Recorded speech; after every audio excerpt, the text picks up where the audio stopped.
Hola a todos los amantes y curiosos de la historia. Bienvenidos a mi canal. Hoy os traigo la vida de Carlos VI de Francia. Él fue un monarca que pasó a la historia por su gran inestabilidad mental y por sus conocidos ataques de locura, siendo un hombre que sufría de grandes paranoias, delirios y alucinaciones, llegándose incluso a creer que su cuerpo estaba hecho de vidrio. Pero sus problemas mentales, los conflictos y las luchas internas por el poder casi ponen en peligro a la corona francesa, convirtiéndose el reino de Francia en un verdadero caos, pasando de ser este rey conocido como Carlos el Amado por el cariño que le tenían sus súbditos a ser llamado como Carlos el Loco. Esta biografía es realizada por petición de Romel Gómez, Guido Lupito, Elisa Maldonado y Noemí Elizabeth Cruz.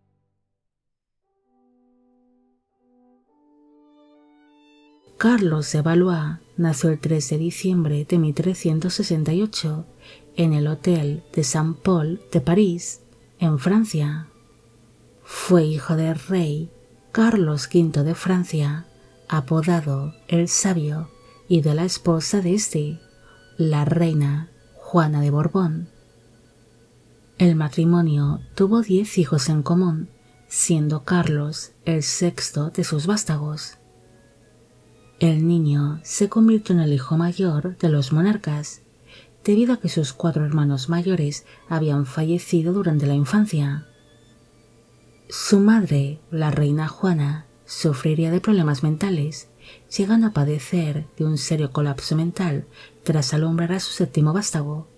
teniendo para entonces Carlos apenas 2 años de edad. Según las crónicas de la época, el príncipe sería descrito como un niño alegre, despierto, inquieto y curioso, llegando a sentir un gran interés por la milicia. En el año 1380 falleció su padre, el rey Carlos V, convirtiéndose así el niño en el nuevo rey de Francia, bajo el nombre de Carlos VI. El nuevo monarca tan solo tenía 11 años de edad cuando se sentó en el trono francés, y ante su minoría de edad, la gobernación del reino cayó entre las manos de sus tíos paternos, los duques Felipe II de Borgoña, Luis I de Anjou y Juan de Berry, los cuales dominaron Francia a su antojo. Incluso los regentes llegaron a mantener una serie de conflictos entre sí por el control del gobierno francés, llegando incluso a malgastar una buena parte de las arcas reales. Por aquellos tiempos, la mayoría de edad se solía declarar cuando el joven gobernante tenía unos 14 años de edad, ya que se consideraba que a esa edad el muchacho tendría cierta madurez y que podría asumir las riendas de la gobernación junto a sus consejeros privados. Pero los regentes no querían abandonar el poder tan rápidamente. Por esta razón, la regencia de sus tíos se acabaría alargando hasta que Carlos VI cumplió los 20 años de edad. Durante el periodo de la regencia, se le empezó a buscar un buen casamiento a Carlos, y tras sugerirse varias candidatas, se pensó en casar al monarca con la princesa Isabel de Baviera-Ingolstadt, quien era hija del duque Esteban III de Baviera y bisnieta del emperador Luis IV del Sacro Imperio Romano Germánico, siendo este casamiento un tanto interesante para establecer una alianza con el ducado de Baviera. Isabel sería enviada a la corte francesa sin saber que era la principal candidata para casarse con el monarca, y según relatan los cronistas de la época, su actitud durante la recepción real sería exquisita, quedándose en todo momento inmóvil y sin hablar, mientras era observada por los miembros de la corte y los regentes del reino, mostrándose como una muchacha completamente sumisa, que era lo que se esperaba de ella. En aquel primer encuentro, Carlos quedó fascinado con la belleza de su futura esposa, considerándola muy atractiva y hermosa, destacando sus cabellos rubios y las facciones italianas que había heredado Isabel de su madre, la duquesa Taddea Visconti. Por aquel entonces, Carlos también era considerado como un muchacho hermoso y de cierto encanto, siendo descrito por sus contemporáneos como un joven atractivo que poseía un cuerpo atlético y que era muy fuerte, gracias a la equitación, los torneos y las cacerías. Carlos se mostró realmente encantado con la princesa Isabel, tanto que apenas le importó la pequeña dote que ésta podría entregar por su casamiento, y se mostraba realmente deseoso de poder abrazarla, besarla y yacer con ella. Pese a que se estableció que los prometidos se casarían en la ciudad de Arras unos meses después de su primer encuentro, el monarca se mostraría como un joven realmente enamorado y deseoso de casarse con su prometida. Por esta razón, se acabaría celebrando su boda tan solo 4 días después de haberse conocido, celebrándose su enlace el 17 de julio de 1385, en la ciudad de Amiens. Para entonces, él tenía 16 años de edad en el momento de la unión, y ella unos 15. La celebración de aquel enlace sería visto como un acontecimiento lleno de alegría, destacándose especialmente la presencia de los novios, los cuales serán descritos como jóvenes alegres y atractivos. Los recién casados establecieron su hogar en el castillo de Vincennes, y Carlos pronto demostraría que estaba profundamente enamorado de su esposa. Él solía hacerle todo tipo de regalos y la colmaba de atenciones. Incluso solía buscar siempre su compañía, siendo muy habitual ver a los monarcas juntos durante las cacerías o en las celebraciones que se festejaban dentro de la corte francesa. A los pocos días de celebrarse su boda, Carlos participaría en una serie de campañas militares contra los ingleses, una separación que afectó mucho al gobernante, al no poder disfrutar de una apasionada luna de miel con su deseada esposa. Se sabe que el monarca solía hacer una serie de visitas al castillo de Vincennes entre campaña y campaña, lugar donde los recién casados mantendrían apasionados reencuentros. Incluso el monarca le hacía llegar a su amada esposa toda clase de regalos, destacándose una silla de montar de terciopelo rojo, sin un regalo muy costoso que le gustó mucho a su esposa y que solía utilizarla durante las cacerías. Gracias a aquellos reencuentros tan apasionados, empezaron a nacer los primeros hijos de los monarcas. En el año 1486 nació un niño llamado Carlos, pero este falleció a los pocos meses de nacer. En el año 1388 nació Juana, pero esta también acabaría falleciendo con apenas 2 años de vida. Y en el año 1389 nació Isabel. Esta sería en primeras nupcias reina consorte de Inglaterra y en segundas nupcias duquesa consorte de Orleans. Mientras su mujer se encontraba embarazada de su hija Isabel, se celebró la ceremonia de coronación de su esposa la reina, siendo una de las ceremonias más espléndidas y lujosas de la época,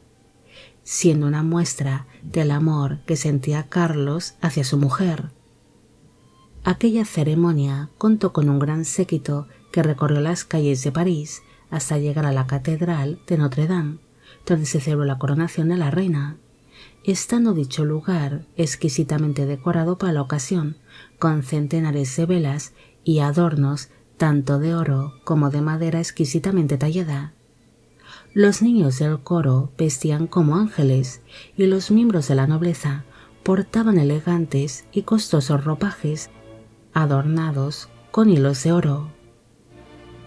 Los festejos en honor a la reina duraron alrededor de 5 días, donde se celebraron desfiles, banquetes, bailes y espectáculos con acróbatas. Pero aquella coronación sería demasiado costosa para la corona francesa. Por esta razón, el monarca y sus consejeros decidieron subir los impuestos que tuvieron que pagar los ciudadanos franceses unos meses después de haberse celebrado la costosa coronación, algo que causó un gran descontento entre el pueblo. Mientras iban naciendo los primeros hijos de los monarcas, Carlos fue declarado como mayor de edad en el año 1388, asumiéndose las riendas de la gobernación, mostrándose como un joven que estaba muy agradecido a sus tíos por la regencia que éstos habían desempeñado, aunque en verdad la regencia de sus tíos había sido un tanto desastrosa, dejando el reino de Francia muy debilitado ante las continuas tensiones y disputas internas que habían mantenido entre sí los regentes, además de que habían librado algunos conflictos contra Inglaterra, el ducado de Bretaña y algunos príncipes alemanes, aparte de que las arcas reales estaban prácticamente vacías y se habían elevado bastante los impuestos para entonces. Carlos se rodeó de algunos de los antiguos consejeros de su fallecido padre, y estos le aconsejaron mantener un reinado basado en la recuperación económica, tomando así unas políticas de ahorro y de paz, ya que los conflictos eran muy costosos, además de que le aconsejaron de que escuchase al pueblo y que tuviese siempre muy en cuenta la opinión pública antes de tomar una decisión. El joven monarca pronto dejó la gobernación del reino entre las manos de sus consejeros reales, aunque también tuvo muy en cuenta las opiniones de sus tíos, los antiguos regentes, los cuales se ocuparían de ciertos asuntos de la corona, como es el caso de sofocar las revueltas, el cobro de los impuestos o los conflictos que mantenían con otros pueblos. Carlos se centraría en sus funciones como gobernante, pero también disfrutaba pasando el tiempo junto a su amada esposa, naciendo así más hijos. En el año 1391 nació una hija llamada Juana, la cual sería duquesa consorte de Bretaña, y en el año 1392 nació un hijo llamado Carlos, pero este falleció durante la infancia. En el mismo año en el que nació su hijo Carlos, el monarca sufrió su primer episodio de locura. El gobernante se encontraba preparando una serie de expediciones contra el ducado de Bretaña, y cuando se iniciaron estas campañas militares, él comenzó a experimentar de altísimas fiebres, pero en vez de descansar e intentar recuperarse, el rey quiso continuar con tales campañas y partió junto a sus hombres, pero el avance de su séquito sería muy lento ante la debilidad que padecía el gobernante, quien realmente quedaba exhausto ante la fiebre que presentaba, además de que para entonces se encontraban en pleno verano, teniendo que soportar muchas horas bajo el sol y hacía mucho calor. Una calurosa mañana de agosto, la escolta real detuvo su paso al surgir de entre la maleza un anciano y vagabundo leproso que se abalanzó hacia la montura del monarca, cogiendo así este hombre las riendas del caballo del rey mientras gritaba estas palabras: «No cabalgues más, noble rey, regresa, serás traicionado». Aquel anciano sería apartado del monarca por algunos de los hombres del gobernante, pero aún así seguiría la escolta real por media hora mientras gritaba una serie de advertencias hacia el rey. Carlos se mostraría muy preocupado y nervioso ante las palabras de aquel anciano leproso, además de que se encontraba un tanto confundido y mareado por las altas fiebres que padecía y por el calor sofocante de aquel día de agosto. En aquel mismo mediodía, la escolta real consiguió abandonar el bosque y continuaron por un camino cercano, pero uno de los pajes se encontraba muy cansado y se le cayó la lanza que portaba sobre el casco de otro miembro de la escolta real, produciendo un gran ruido metálico que asustó mucho al rey, tanto que Carlos acabó desenvainando su espada y espoleó a su caballo, encabritándose a su montura mientras blandía su espada de forma amenazante contra los propios miembros de su séquito, llegando a matar a 4 de sus hombres con su propia espada. Finalmente, algunos miembros de su séquito lograron hacerle caer de su montura y le tendieron en el suelo mientras era sujetado por alguno de sus escoltas. Según se cuenta, el monarca se quedó muy quieto cuando fue reducido por sus hombres y les observaba con los ojos muy abiertos. Después sería subido a un carro, donde sería atado para evitar que atacase a alguien más, pero en ese momento se desmayó y perdió el conocimiento. El rey sería trasladado hasta el cercano castillo de Creil y tras permanecer allí por 2 días inconsciente, finalmente acabaría volviendo en sí, aunque no era realmente consciente de lo que había sucedido, mostrándose muy afectado cuando se enteró de que le había arrebatado la vida a 4 de sus hombres. Tras sufrir aquel incontrolable ataque de locura, Carlos empezó a mostrar una serie de problemas mentales que se irían agudizando según fue pasando el tiempo. No se sabe qué enfermedad mental padecía exactamente el monarca. Algunos investigadores aseguran que sufrió de esquizofrenia, en cambio otros creen que sufría de bipolaridad o de psicosis, debido a que el monarca muchas veces perdía el contacto con la realidad o sufría de grandes delirios y de alucinaciones. Carlos también experimentó una serie de problemas mentales a lo largo de su vida, como es el caso de melancolía o de cambios repentinos de humor, pasando de estar muy triste a experimentar grandes explosiones de euforia, aunque en otras ocasiones se mostraba muy confundido y no sabía quién era exactamente. Incluso dejaba de reconocer a las personas que tenía a su alrededor. Los problemas mentales que sufrió el monarca posiblemente fuesen por herencia genética. Su madre, la reina Juana de Borbón, sufrió de una gran inestabilidad mental, perdiendo la noción del tiempo y padeciendo de colapsos mentales. El bisabuelo de Carlos, el duque Luis I de Borbón, también sufría de problemas mentales y de crisis nerviosas. Su tío materno, el duque Luis II de Borbón, sufrió de una profunda melancolía, y su tatarabuelo materno, el conde Roberto de Clermont, empezó a experimentar de ataques de locura tras sufrir durante su juventud de un fuerte golpe en la cabeza mientras participaba en un torneo. Carlos sería tratado por sus médicos personales, quienes intentaban aliviar los estados melancólicos del monarca y su inestabilidad mental, pero por aquel entonces muchos creían que el gobernante había sido víctima de brujería y que se encontraba bajo un poderoso hechizo. Por esta razón, algunos nobles franceses hacían llegar hasta la corte francesa una serie de hechiceros que supuestamente podían eliminar tal maleficio, pero no obtuvieron ningún resultado.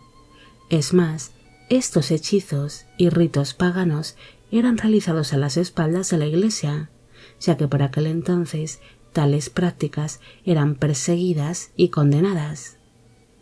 Pese a todos los intentos que se llevaron a cabo para aliviar al monarca de sus problemas mentales, Carlos VI iría empeorando según fue pasando el tiempo y empezó a padecer todo tipo de delirios, paranoias y alucinaciones. Una de sus crisis más conocidas fue cuando el monarca creyó ciegamente de que su cuerpo estaba hecho completamente de vidrio, obsesionándose con la idea de poder romperse y morir. Por esa razón dejó de caminar o de montar a caballo, teniendo que ser trasladado en litera o en carruaje,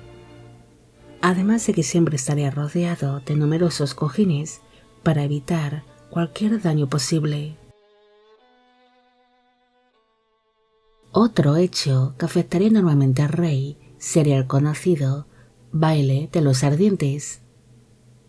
El 28 de enero de 1393 se celebró en el Hotel Saint-Paul de París un baile de máscaras para distraer al monarca, quien se mostraba muy afectado por una profunda melancolía, siendo este baile ideado por su esposa, la reina Isabel, para celebrar el casamiento de una de sus damas de compañía. Aquel baile de máscaras empezó como cualquier otro. La nobleza asistió con sus mejores galas y los músicos tocaban música alegre, siendo una velada muy animada. El rey ideó para la ocasión una actuación junto a algunos de sus hombres más cercanos, disfrazándose así de salvajes. Para ello se vistieron de lino y recubrieron su cuerpo con brea, adornando el disfraz con hojas, plumas y estopa, además de que estarían atados entre sí con largas cadenas. Para evitar cualquier accidente, se ordenó que durante la actuación no se encendiese ninguna antorcha, llegando a tener la estancia muy poca iluminación, algo que pilló por sorpresa a los invitados, que se vieron sobresaltados ante la presencia de 6 salvajes que saltaban y gritaban ante los presentes. En medio de aquella actuación, el hermano del rey, Luis I de Orleans, irrumpió en el baile junto a sus hombres y su tío, el duque de Berry, portando muchos de ellos una serie de antorchas. El duque de Orleans tomó una de aquellas antorchas para observar mejor a aquellos salvajes disfrazados, pero acercó demasiado la antorcha a uno de ellos, prendiéndole así fuego de manera accidental. Pero este fuego pronto se extendió entre los demás salvajes disfrazados, los cuales no pudieron escapar al estar unidos por una cadena. Cuando se percataron de que uno de aquellos salvajes era el propio rey, la reina Isabel de Baviera se desmayó de la impresión, pero gracias a que logró librarse de su cadena y a la rápida acción de los presentes, Carlos VI logró salvar la vida, siendo rápidamente ayudado por su tía Juana II de Auvernia, quien envolvió al monarca en su larga falda, salvándole así de las llamas, mientras sus compañeros sufrían de terribles quemaduras que les acabarían provocando la muerte, salvándose tan solo 2 de los disfrazados, el propio monarca y uno de sus acompañantes de baile. Aquella terrible experiencia afectaría muchísimo psicológicamente al rey y aumentó su inestabilidad mental. Además, aquel suceso provocó el gran descontento del pueblo, quienes se negaban a ser reinados por un monarca que presentaba problemas mentales. Así que el propio Carlos VI empezó a organizar un consejo de regencia, para cuando él se viese incapaz de seguir gobernando. Pese a sus problemas mentales, Carlos seguiría estando muy enamorado de su esposa y siguieron trayendo más hijos al mundo. En el año 1393 nació María, que sería monja. En el año 1395 nació Micaela, que sería duquesa consorte de Borgoña. En el año 1396 nació Luis, que fue delfín de Francia y duque de Guyena. En el año 1398 nació Juan, que sería delfín de Francia y duque de Turena. En el año 1401 nació Catalina, que sería reina consorte de Inglaterra. En el año 1403 nació Carlos, el futuro rey Carlos VII de Francia. Y en el año 1407 nació Felipe, pero este falleció a las pocas horas de nacer. El matrimonio tuvo un total de 12 hijos en común. Ante su inestabilidad mental, Carlos VI entregó más poder a su esposa, la reina Isabel, reconociéndola como la cuidadora principal del delfín, un cargo que le permitiría presidir el Consejo de la Regencia, que estaría formado por los altos señores del reino, es decir, por los tíos y otros parientes del monarca, entre los que se encontraba el propio hermano pequeño del monarca, el duque Luis I de Orleans. Ambos cuñados empezaron a pasar mucho tiempo juntos y parecían llevarse muy bien, ocupándose ambos de la recaudación de impuestos, pero aquella buena relación pronto ocasionó que surgiesen numerosos rumores que decían que la reina Isabel y el duque Luis I de Orleans eran más que amigos y cuñados, asegurando que ambos iniciaron una relación amorosa pocos años después de que Carlos VI experimentase su primer ataque de locura. Según los rumores de la época, los hijos que tuvo su esposa Isabel a partir del año 1396 fueron fruto de las relaciones que mantenía con su cuñado, el duque Luis I de Orleans,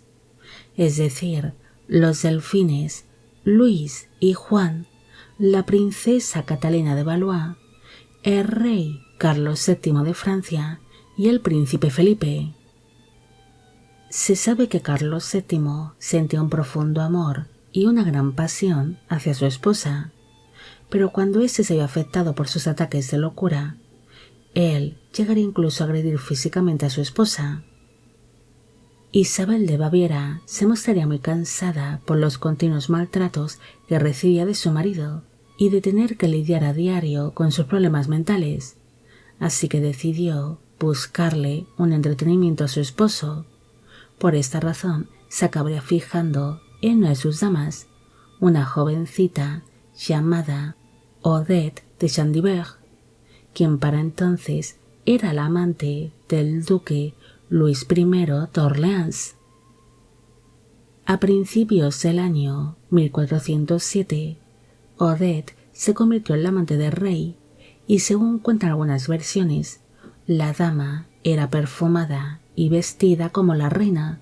para que Carlos VI se sintiese más cómodo con su presencia. La relación de rey y Odette iría más allá del lecho,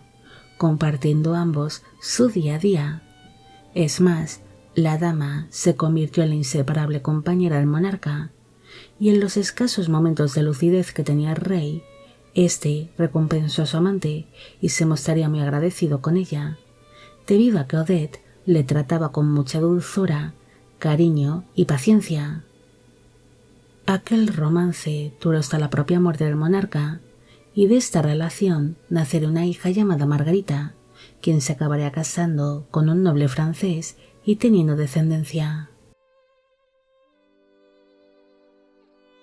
El deterioro mental de Carlos iría evolucionando rápidamente y su esposa Isabel cada día empezó a tener más poder dentro del gobierno de Francia. Aún así, el monarca tendría algunos momentos de lucidez,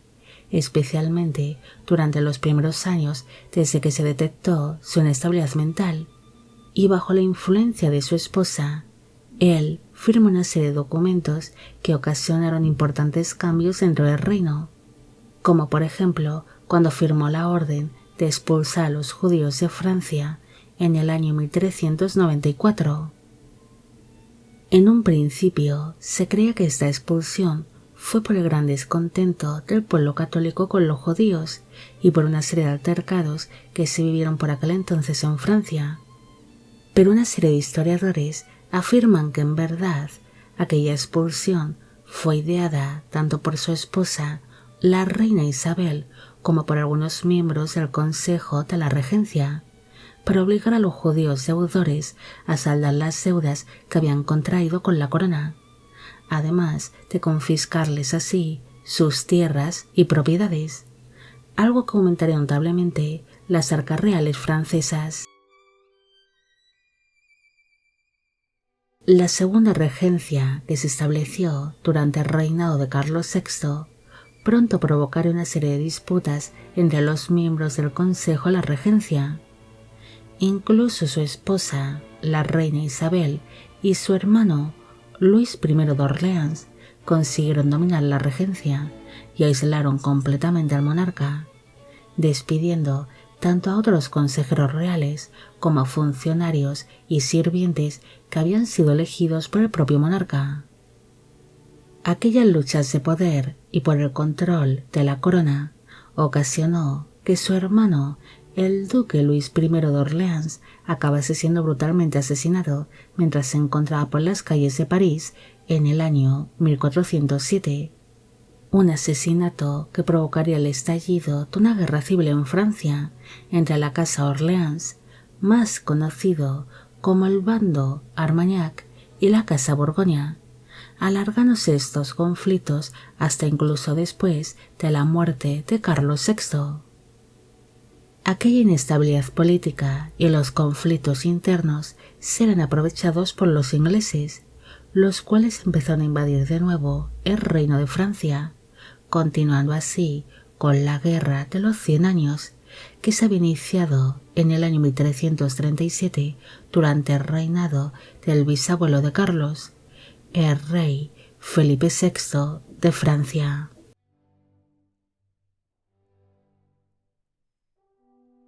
El rey Enrique V de Inglaterra ansiaba apoderarse de la corona francesa,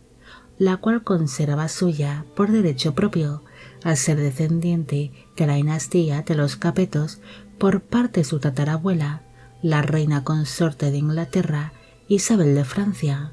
más conocida como la Loba de Francia, que fue hija del rey Felipe IV de Francia, apodado el Hermoso. Aquella guerra civil provocaría un gran caos en Francia, además de que empezó a cundir la anarquía, algo que facilitó bastante la invasión de los ingleses, los cuales obtuvieron una importante victoria en el año 1415 durante la batalla de Agincourt y lograron apoderarse rápidamente de la región de Normandía. Los problemas para la corona francesa se multiplicaron cuando los ingleses unieron fuerzas con el bando borgoñón, debido a que el duque Felipe III de Borgoña, apodado el Bueno, buscaba venganza por el asesinato de su padre,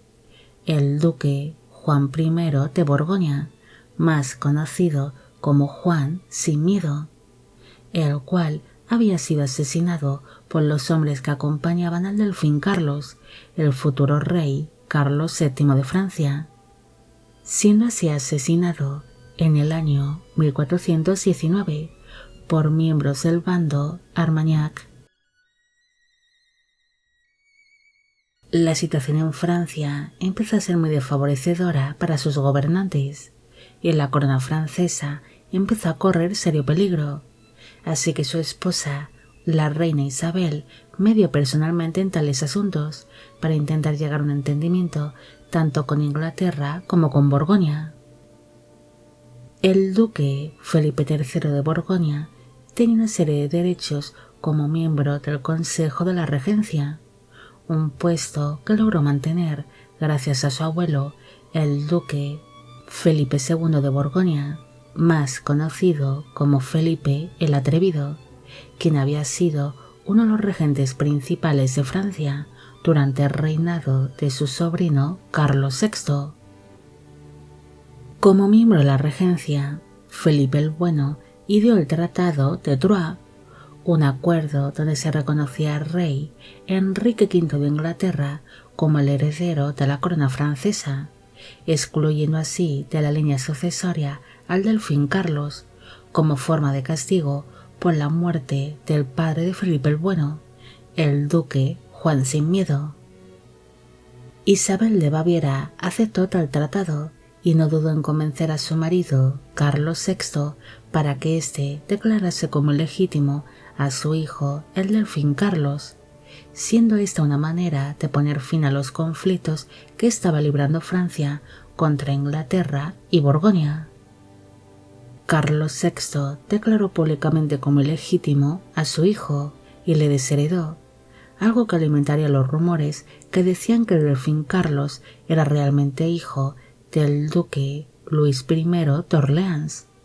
unos rumores que fueron extendidos por el bando borgoñón para que todos lo viesen como un bastardo real. El Tratado de Troyes sería firmado el 21 de mayo de 1420 en la Catedral de Troyes, aunque una de las exigencias de la corona francesa era que el rey Enrique V de Inglaterra se casase con una de las hijas de los monarcas franceses, la princesa Catalina de Valois, siendo sellado este tratado con tal casamiento, celebrándose esta boda el 2 de junio de 1420. Los planes de que Enrique V de Inglaterra y sus descendientes se acabasen sentando en el trono francés no se llegarían a cumplir, debido a que el monarca inglés falleció a causa de la disentería el 31 de agosto de 1422. Carlos no viviría mucho más que su yerno, ya que él también acabaría falleciendo pocos meses después que el monarca inglés, muriendo el 21 de octubre de 1422 a los 53 años de edad en el Hotel de Saint-Paul de París, y según se cuenta, sus últimas palabras fueron «Odette, Odette». Según el Tratado de Troyes, con la muerte de Carlos VI, su sucesor debería ser su nieto, el pequeño rey Enrique VI de Inglaterra, quien para entonces tenía apenas un año de vida, siendo este hijo del fallecido Enrique V de Inglaterra y Catalina de Valois. Pero su hijo, el delfín Carlos, reclamó rápidamente la corona francesa, asegurando que el Tratado de Troyes carecía de validez al haber sido firmado por un monarca demente que estaba influenciado por su manipuladora esposa. Aquel reclamo ocasionó que se reanudase la Guerra de los 100 años, enfrentándose así el delfín Carlos contra su propio sobrino, el rey Enrique VI de Inglaterra, por el trono francés. Pero finalmente, gracias a la ayuda de Juana de Arco y a su suegra Yolanda d'Anjou, el delfín Carlos logró sentarse oficialmente en el trono francés bajo el nombre de Carlos VII de Francia. Los restos mortales de Carlos VI descansan en la Basílica de Saint-Denis, pero su tumba acabaría siendo profanada durante la Revolución Francesa. Carlos VI fue un monarca que pasó a la historia por sus problemas mentales y ataques de locura, siendo muy posible de que padeciese de esquizofrenia, sufriendo de delirios, alucinaciones y de paranoias durante una buena parte de su vida. Es muy posible de que tales problemas mentales fuesen por herencia genética, ya que distintos miembros de su familia materna sufrieron de cierta inestabilidad mental, incluida su propia madre, quien sufría de colapsos mentales. Posiblemente, Carlos tuviese cierta predisposición a sufrir de problemas mentales y que las altas fiebres que sufrió de joven fuesen el desencadenante, pero son todo suposiciones, ya que no se sabe qué le pasaba exactamente, ni el motivo de por qué sufrió tan de repente estos estados mentales.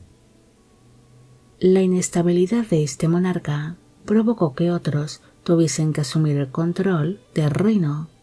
pero pronto empezaría a cundir el caos y la anarquía en Francia,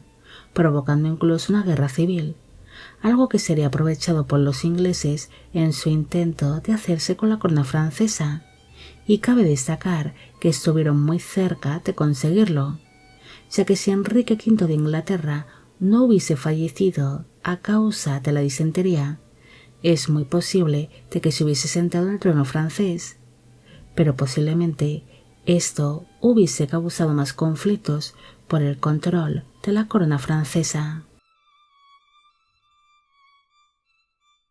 Bueno amigos, llegamos al final de la vida de Carlos VI de Francia.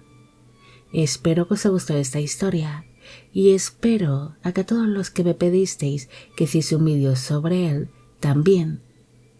Al inicio tan solo he mencionado al ganador del sorteo privado y a las 4 primeras personas que hicieron esta petición, para no hacer una introducción demasiado larga y aburrida. Los demás seréis mencionados ahora. Esta biografía es realizada por petición de Paola Ahumada, María Cáceres, Lucy, Martín Tello, Gabriel Archi, Nicole Morer, María José Rodríguez, Colombiaco, Alejandro Arce y Fontaine Foxy. También quisiera felicitar a Ketsi. Enhorabuena por conseguir tu merecida graduación. Y con esto me despido. Hasta la próxima.